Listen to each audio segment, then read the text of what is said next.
कोकणामध्ये अर्ज मागे घेण्यासाठी 25 कोटी रुपये दिले। खासदार संजय राऊत यांनी भाजपवर हल्लाबोल केला।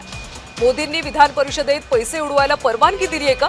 राज्याची प्रतिमा संस्कृतीला काळीमा फासणारा हा प्रकार आहे असं म्हणत संजय राऊतांनी हल्लाबोल केला।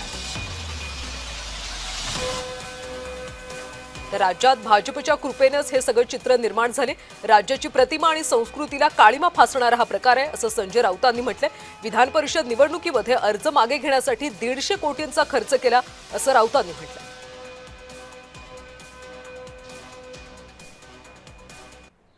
एका बाजूला मोदी म्हणतात काटकसर करा, मोठे कार्यक्रम करू नका, गाड्या घोड्या उडवू नका, मग पैसे उडवायला परवानगी दिली आहे का?